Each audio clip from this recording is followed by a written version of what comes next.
नमस्कार, स्वागत आपका नादी टीवी में। मैं हूं आपके साथ पारुल। मुख्यमंत्री शिवराज सिंह चौहान इस ब्रेक से पहले ब्यावरा में संबोधित कर रहे थे और यहां काफी महत्वपूर्ण हो जाता है ब्यावरा को समझना, क्योंकि ये ऐसी सीट है जहां कांग्रेस ने सबसे आखिरी में उम्मीदवार घोषित किया। ब्यावरा में सीएम शिवराज सिंह चौहान है और वहां अपने संबोधन में एक बार फिर से कमलनाथ की सरकार को उन्होंने कटघरे में खड़ा किया। बूथ कार्यकर्ता सम्मेलन में इस वक्त सीएम शिवराज सिंह चौहान मौजूद रहे थे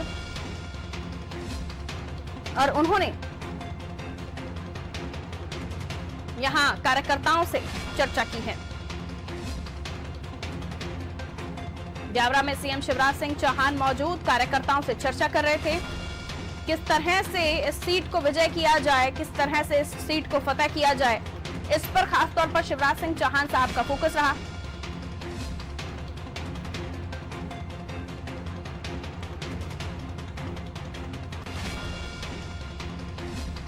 यहाँ का समीकरण समझिए, देखिए बहुत ही महत्वपूर्ण हो जाता है।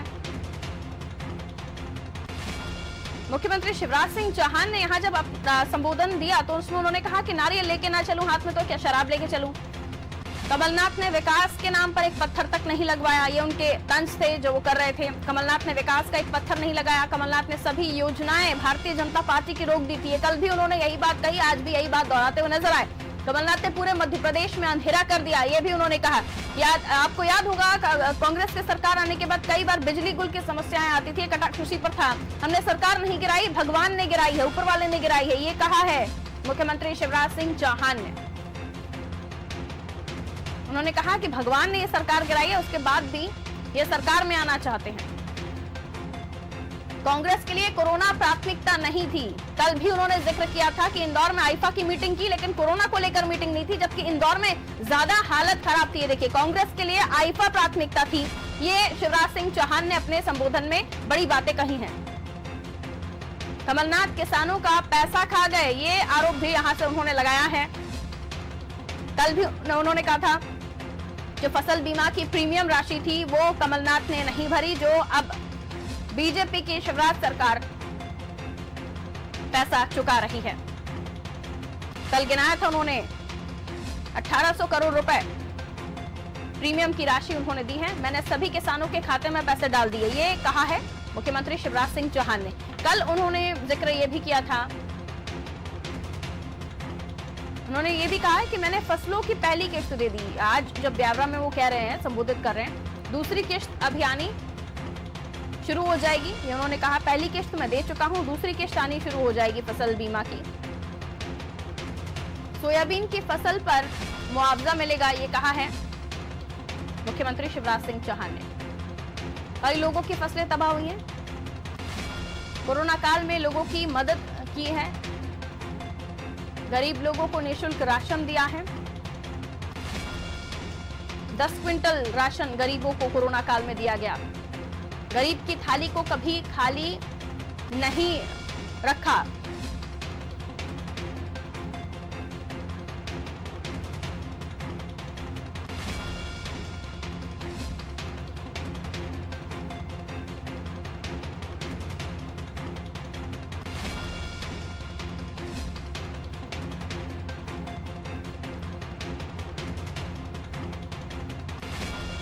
जो सरकार गरीबों को भोजन ना करा सके उस सरकार को डूब मरना चाहिए, ये बात भी उन्होंने कही है। चुनाव नारायण सिंह पवार का चुनाव नहीं है, उन्होंने कहा ये चुनाव नारायण सिंह पवार का चुनाव अकेला नहीं है, ये ब्यावरा की जनता का चुनाव है।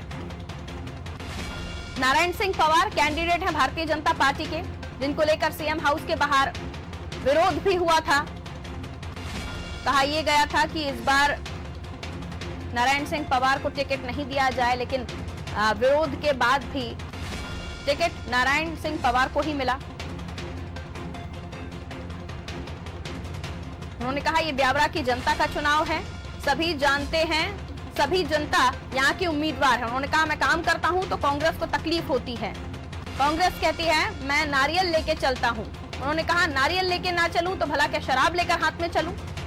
इस तरह की बातें मुख्यमंत्री शिवराज सिंह चौहान ने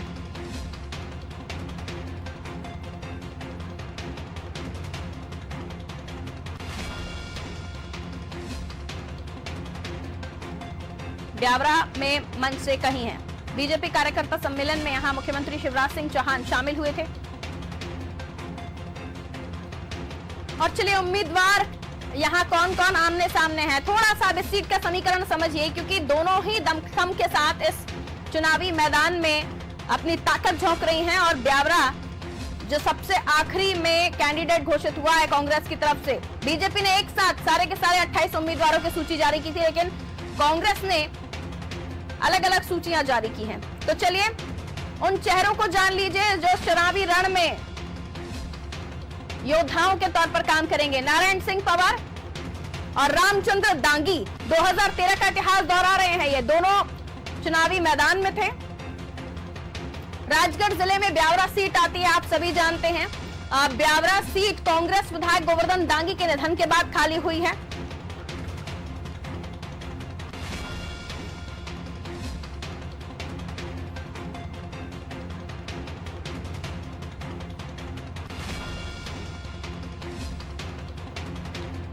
तो चलिए ये तो आप समीकरण समझ ही रहे हैं, लेकिन बीजेपी इस मामले में क्या कह रही है। आज मुख्यमंत्री शिवराज सिंह चौहान जो ब्यावरा में बोल रहे थे बीजेपी कार्यकर्ता सम्मेलन में, धैर्यवर्धन शर्मा जी बीजेपी से हमारे साथ इस वक्त फोन लाइन पर बने हुए हैं। धैर्यवर्धन शर्मा जी, ब्यावरा कांग्रेस के लिए तो चुनौती है ही, सबसे आखिरी में इस सीट को उन्होंने अनाउंस किया, लेकिन जीते इस सीट पर वही थे। दांगी जी के निधन के बाद ये सीट खाली हुई। मुख्यमंत्री शिवराज सिंह चौहान आज यहाँ पहुंचे, उन्होंने किसानों का जिक्र भी किया। उन्होंने कहा कि ये लोग कहते हैं नारियल लेकर हाथ में ना चलूं, तो क्या शराब लेकर हाथ में चलूं? आपकी टिप्पणी। धैर्यवर्धन जी। जी जी जी जी जी मुख्यमंत्री जी ने पुरानी बात याद करा दी जी। आपको याद हो मध्य प्रदेश के कांग्रेस सरकार के एक मंत्री ने कहा था कि ये शराब के लिए पैसा दिया जा रहा है। कुछ प्रकरण संभवतः आपको भी याद होगा, और उस स्टेटमेंट को ताजा कर दिया शिवराज जी ने कि कांग्रेस सरकार की जो मानसिकता है उसके बजाय हम जनसेवा का लक्ष्य लेकर के निकले हुए हैं, जिस पर कांग्रेस अनावश्यक कटाक्ष कर रही है और उसको मजाक का विषय बना रही है। जबकि जनसेवा के लिए नारियल शुभता का प्रतीक होता है, वह सरकार कर रही है। और सरकार किसी प्रकार की कंजूसी भी नहीं करती। जब मुख्यमंत्री जी दौरे पर होते हैं, प्रवास पर होते हैं, तो जहां लोगों के तकलीफ को के निवारण के लिए जो भी आवश्यक होता है उसके लिए वो तत्पर रहते हैं। ये मुझे लग रहा है कि मुख्यमंत्री जी ने फिर से स्मरण कराया है, और कांग्रेस पर उन्होंने जोरदार हमला बोला है। बोलना भी चाहिए कांग्रेस पर हमला, क्योंकि कांग्रेस लगातार चुनाव में अनेक प्रकार के भ्रम उत्पन्न कर रही है। धैर्यवर्धन जी, नारियल को लेकर तो खैर बड़ी कहानियां भी चल रही हैं। इमरती देवी जी का भी बयान कि झूठा नारियल मत फोड़िएगा, वो तो है ही, लेकिन अब इस सीट को लेकर हम बात कर रहे हैं। ब्यावरा सीट को लेकर पवार साहब को आपने मैदान में उतारा। पवार साहब को लेकर सीएम हाउस के बाहर कितना विरोध हुआ था वो सभी को याद है। अब ये हार भी चुके हैं, ये भी सभी को याद है। तो दोबारा पवार साहब को ही टिकट दिया गया, किसी और कैंडिडेट को नहीं? भारतीय जनता पार्टी ने समस्त गुण दोषों के आधार पर बेहतर प्रत्याशी का चयन किया है, क्योंकि मांगने वाले लगभग आधा दर्जन लोग एक से बढ़कर एक पारखी लोग होते हैं, एक से बढ़कर एक जनसेवक हैं, क्षेत्र में उन सबकी पकड़ होती है। ऐसी स्थिति में भी श्रेष्ठतम व्यक्ति का आज की परिस्थिति में, आज के चुनाव की दृष्टि से चयन पार्टी करती है। इसलिए मुझे लग रहा है कि पार्टी ने सामूहिक निर्णय से जो नाम निकाला है वह सर्वश्रेष्ठ नाम है, इसलिए किसी प्रकार की विरोध और उसकी गुंजाइश नहीं, अंतर विरोध की। ठीक है, बेस्ट से बेस्ट जो कैंडिडेट है वो पिछली बार हार चुके हैं, तो ये बेस्ट से बेस्ट परफॉर्मेंस इस बार क्या देंगे ये देखने वाली बात होगी। लेकिन उनके सामने दांगी जी हैं मैदान में, और वोटर्स की अगर हम बात करें तो वोटर्स यहाँ पर सबसे ज्यादा जो बताए जाते हैं दांगी ही है। तो आपको लगता है जातिगत समीकरण यहाँ पर थोड़े से कम पक्ष में है पवार के? देखिए, चुनाव में एक प्रत्याशी यदि कांग्रेस से चुनाव लड़ रहा है और वो यदि अपने जाति के भरोसे ही चुनाव लड़ रहा है और जाति को वो एक तरफा अपने पक्ष में मोड़ देता है, तो बाकी की जातियां भी ये सब देखेंगी कि क्या प्रत्याशी या विधायक एक जाति के लिए ही चुनाव लड़ता है। तो उससे भी हमें बहुत फर्क नहीं पड़ने वाला। बाकी जो बेस्ट से बेस्ट आपने रिपीट किया है, मैं आपकी भावना समझ सकता हूँ। तो सारी की सारी 230 सीटें तो हम जीतते नहीं है। देखिए, उसमें जहां हम हारते हैं वहां भी अच्छा चयन करने का प्रयास करते हैं, पर कई कारण बन जाते हैं। पिछली बार भी हमारे तमाम लोगों के टिकट हमें बदलने चाहिए थे पर नहीं बदल पाए थे, किसी भी कारणवश वो चुनाव हारे। तो ये हार जीत चलती रहती है। इसीलिए मैंने जोर दिया कि पहले ही ये हार चुके हैं, दोबारा इन्हें टिकट दिया गया, तो ऐसा ना फिर टिकट बांटने में गलतियां हो रही हो। बहुत सारे लोग हैं जो चुनाव हारते हैं फिर जीत जाते हैं, जो उनसे परिश्रम में कमी रह जाती है इस बार वो पूर्ति करेंगे, जिन लोगों तक वो पहुंच नहीं पाए थे वहां पहुंचने का प्रयास करेंगे, जो कुछ कैंपेनिंग में कोई त्रुटि रही होगी उसको दूर कर लेंगे। और 5 वर्ष का वो जो पिछला अभी 1.5 वर्ष का समय बीता है उसमें उन्होंने बहुत सारे नए लोगों से संपर्क भी किया होगा, क्योंकि आगे एमएलए बनने की इच्छा उनके मन में जरूर रही होगी। तो मुझे लग रहा है कि अब तो बेहतर प्रदर्शन होना ही है, इसमें क्या संदेह। चलिए धैर्यवर्धन जी, उम्मीद तो की जा सकती है और आप लोगों की जो कोशिश है वो भी आप लोग कर ही रहे हैं। मुख्यमंत्री शिवराज सिंह चौहान पुरजोर कोशिश कर रहे हैं कि कैसे इस सीट को निकाला जाए, लेकिन ओवरऑल कैंडिडेट भी बहुत मायने रखता है। पहले भारतीय जनता पार्टी के ही कार्यकर्ता सीएम हाउस के बाहर विरोध करते हैं। धैर्यवर्धन जी आप बने रहिए हमारे साथ। फिरोज सिद्दीकी जी कांग्रेस से हमारे साथ इस वक्त फोन लाइन पर बने हुए हैं। फिरोज जी बहुत स्वागत आपका नादी टीवी में। जी शुक्रिया। फिरोज जी हम ब्यावरा को लेकर बात कर रहे हैं। मुख्यमंत्री शिवराज सिंह चौहान बस यहाँ संबोधन करके निकले ही हैं। यहाँ उन्होंने एक बार फिर से कमलनाथ जी को निशाने पर लिया। उन्होंने कहा कि नारियल न लेकर चलूं तो क्या शराब लेकर चलूं, किसानों का पैसा आप लोगों ने नहीं दिया, आप शिवराज जी दे रहे हैं। उन्होंने कहा तमाम वो फैक्टर जो हर विधानसभा में वो जाकर गिना रहे हैं, ब्यावरा में भी उन्होंने यही किया। और अगर हम कांग्रेस की बात करें तो सबसे आखिरी में इस सीट का अनाउंसमेंट कांग्रेस की तरफ से हुआ। देखिए सबसे आखिरी में इसलिए हुआ कि हमारे अभी अभी वो खाली हुई थी वो सीट। हमारे जो विधायक थे स्वर्गीय गोवर्धन दांगी जी वो दिवंगत हो गए थे जी। बड़ा दुखद था पार्टी के लिए। उसके बाद हमने जब सबसे आखिरी में उस सीट का काम शुरू किया इसलिए वो उसमें विलम्ब हुआ। और अब हमारे वहाँ रामचंद्र दांगी जी जो है वो प्रत्याशी हैं और वो विजयी होंगे वहां से, क्योंकि कांग्रेस पार्टी ने जिस तरीके से काम किया है, कमलनाथ जी ने काम किया है, किसान हो, युवा हो, महिला हो, सब कमलनाथ जी को मुख्यमंत्री के रूप में देखना चाहते हैं। जहाँ तक सीएम शिवराज सिंह जी कह रहे हैं तो नारियल अगर वो फोड़ रहे हैं हमको तकलीफ नहीं है, फोड़े हैं, जनता का विकास करें, लेकिन सिर्फ झूठी घोषणाएं करने से फायदा नहीं है। अगर शिलान्यास करते हैं तो वो जनता को दिखाएं कि मैंने इसका बजट का ये प्रावधान किया है। इसमें फसल बीमा को लेकर बार बार वो स्वीकृति मिल गई। फसल बीमा को लेकर फिरोज जी बार बार वो अपने संबोधन में कह रहे हैं कि उसका प्रीमियम मैं भर रहा हूँ। एक किश्त जा चुकी है, दूसरी किश्त जल्दी ही जाएगी। देखिए जो बार बार वो संबोधन में कह रहे हैं 509 करोड़ रुपए की 2019 की जो फसल बीमा राशि थी उसका प्रीमियम माननीय कमलनाथ जी देके गए। जो 2017-2018 का प्रीमियम जो शिवराज जी को देना था 2200 करोड़ रुपए, वो उस प्रीमियम को वो दे के नहीं गए थे। हमने केंद्र सरकार से आग्रह किया था कि ये जो पैसा है ये हम अगले बजट में दे देंगे 2200 करोड़। ये 509 करोड़ रुपए जो इस करंट का 2019 का है जो दिया जाना है वो हमने दिया। बता दें कमलनाथ जी की अगर नहीं दिया, शिवराज जी की नहीं दिया हो तो। हम कहते हैं भारतीय जनता पार्टी सिर्फ झूठ बोलती है।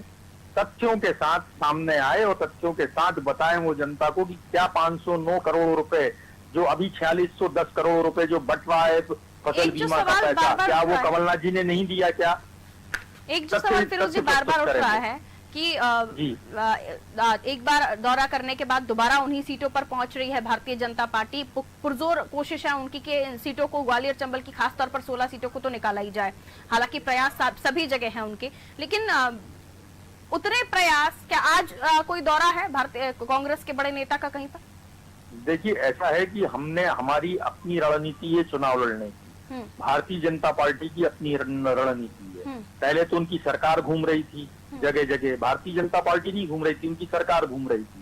जो सरकारी हेलीकॉप्टर था वो जनता का जिसमें पेट्रोल डला था वो घूम रहा था जगह जगह। यही कांग्रेस कर सकती है कि लोकसभा चुनाव में कांग्रेस की जब सरकार थी 2018 में विधानसभा आप जीते थे, तो यही बात तो फिर बीजेपी भी कह सकती है कि आप लोगों आप कहिए ना। हमने कब कहा? देखिए हमने तो ये कहा ना कि हमारी सरकार थी और हमारे मुख्यमंत्री घूम रहे थे। हमने तो जब भी कहा, लेकिन भारतीय जनता पार्टी ऐसा क्यों कहती है कि जो सरकारी टेंट लगा है वो भारतीय जनता पार्टी का प्रचार हो रहा है? क्या वो ऐसा क्या मानते हैं क्या कि सरकार के जनता के पैसे पे भारतीय जनता पार्टी का प्रचार हो रहा है? अब तो वो काम शुरू कर रहे हैं और भीड़ भी देख लीजिए आप कि एसपी कलेक्टर जब गायब हो गए हैं वहां से और मंचों पे उनके यहाँ कितनी भीड़ है और नीचे कितने लोग हैं वो भी दुनिया देख रही है। तो पहले की भीड़ और अब की भीड़ में क्यों फर्क है? हमारा जो है हमारा काम है, हमारे जितने पूर्व मंत्री थे, जो हमारे वरिष्ठ नेता थे सबको प्रभारी बनाया गया। वो हर जगह पोलिंग बूथ पे जा रहे हैं, दौरे कर रहे हैं, सारे लोगों से चर्चाएं हुई हैं। जो अभी हमने वचन पत्र बनाया है, प्रचार चल रहा है और बीजेपी अभी भी मंच से प्रचार कर रही है, ये कहना चाहते हैं आप? देखिए, हमारा अपना प्रचार का तरीका है, हम सीधे जनता को कनेक्ट कर रहे हैं अपने साथ। ठीक है, मैं हमारा चेहरा है कमलनाथ जी। वो कमलनाथ जी अपने हिसाब से उन्होंने दौरे कार्यक्रम बनाए हैं और प्रचार हमको कब एकदम पीक पे पहुंचाना है, उच्चतम स्तर पर, वो हमको पता है। वो हम अपने आप खुद ही देखिएगा कि जब इस चुनाव में कि हमने अपने प्रचार को उच्चतम स्तर पर पहुंचाया है। भारतीय जनता पार्टी तो सिर्फ प्रचार कर रही है, उनके तो खुद कार्यकर्ताओं को सुपारी देके उनको कसम खिलाना पड़ रही है काम करने की। ये स्थिति है भारतीय जनता पार्टी। ये आलम सभी जगह है, क्योंकि दलों का बदलना इस वक्त ट्रेंड हो गया है। धैर्यवर्धन शर्मा जी हमारे साथ लगातार बने हुए हैं बीजेपी से। धैर्यवर्धन जी, आप कहना चाहेंगे कुछ फिरोज जी की बातों पर? फिरोज जी को बड़ा बुरा लग रहा है कि शिवराज जी हेलीकॉप्टर में ज्यादा क्यों उड़ रहे हैं। अब इनको बुरा लगना लाजिमी है, क्योंकि इनकी मंशा बड़ी अच्छी है, किसान नेता है, फिरोज जी मैं पर्सनली जानता हूँ। इनकी भी अपेक्षा रही होगी कमलनाथ जी लोगों के बीच जाते, पर कमलनाथ जी तो छिंदवाड़ा और वल्लभ भवन के अलावा कहीं जा ही नहीं पाए। उनका स्वभाव ही नहीं था लोगों के बीच जाना। और दूसरे मुख्यमंत्री शिवराज जी लोगों के बीच जाते हैं तो पूरी कांग्रेस पार्टी को चुभ रहा है, इसलिए इस प्रकार की अनर्गल बात करने लगते हैं कि जनता के पैसे तोड़ रहे हैं। दूसरी बात, जहां तक ये कह कि बीजेपी के लोगों को सुपारी देके और कसम खिलाई जा रही है, कांग्रेस में तो लगातार हर विधानसभा में तमाम विधायक पद के दावेदार लगातार। हेलो जी, धैर्यवर्धन जी। हेलो धैर्यवर्धन जी, चलिए, धैर्यवर्धन जी का लगता है संपर्क टूट गया है। फिरोज जी, तो फाइनली क्या एक्सपेक्ट कर रहे हैं आप कि इस सीट को निकाल पाएगी कांग्रेस? देखिए, हम सरकार, क्योंकि ये 2013 में पहले भी हार चुके हैं जो कैंडिडेट हैं रामचंद्र दांगी जी। देखिए, हार जीत पार्टी में, लेकिन बहुत स्लाइट मार्जिन से वो हारे हैं। जब भी हारे थे वो बहुत स्लाइट मार्जिन से हारे थे। तो हमारे लिए सबसे उपयुक्त कैंडिडेट वही है, सबसे सीनियर वही है, इसलिए हमने रामचंद्र दांगी जी को टिकट दिया है। चलिए, बहुत शुक्रिया फिरोज जी हमारे साथ जुड़ने के लिए। तो सबसे सही कैंडिडेट राज्यवर्धन दांगी जी मुफीद हैं इस वक्त कांग्रेस के लिए। उनका कहना है कि बहुत ही स्लाइट मार्जिन से कांग्रेस इस चुनाव में 2013 में हारी थी, 2018 में जीती थी कांग्रेस इस चुनाव को। गोवर्धन दांगी जी विधायक हुए थे, लेकिन अब उनके निधन के बाद इस सीट पर फिर से उपचुनाव हो रहे हैं। और यहाँ Narayan Singh Pawar, the same candidate जो 2018 में बीजेपी के उम्मीदवार थे, वो नारायण सिंह पवार जो हैं दोबारा से बीजेपी के कैंडिडेट बने हैं। लेकिन यहाँ रामचंद्र दांगी को कांग्रेस ने उम्मीदवार के तौर पर उतारा है। देखते हैं कितनी टफ फाइट आगे आने वाले समय में होगी, क्योंकि 2013 का ये दोबारा सीट पर इतिहास हम देख रहे हैं कि दोनों ही जो कैंडिडेट हैं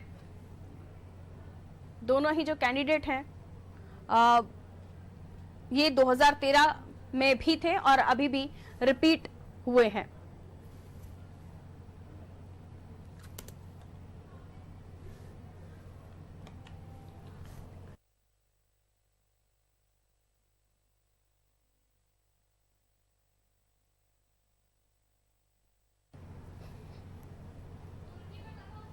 तो पूरे दमखम के साथ दोनों ही दल उतर चुके हैं मैदान में। दोनों ही तरफ से पूरे योद्धाओं को उतार दिया गया है हर सीट पर। लेकिन कितनी टफ फाइट होगी ब्यावरा में, क्योंकि मुख्यमंत्री शिवराज सिंह चौहान ब्यावरा में थे। ब्यावरा में 2013 का इतिहास रिपीट हुआ है। दोनों ही कैंडिडेट वही हैं जो 2013 में थे, लेकिन हारे थे उस वक्त दांगी, कांग्रेस के जो कैंडिडेट हैं, कांग्रेस के जो उम्मीदवार हैं, और जीते थे पवार। और 2018 में पवार हार गए थे। गोवर्धन दांगी, जिनकी निधन के बाद ये सीट खाली हुई है, वो जीत गए थे। तो अब देखना यह होगा कि किसके पक्ष में वोट पड़ते हैं, मतदाता किसे पसंद करता है, ईवीएम पर किसके पक्ष में वोट जाएगा, कौन सा बटन दबेगा, ये आने वाला समय बताएगा।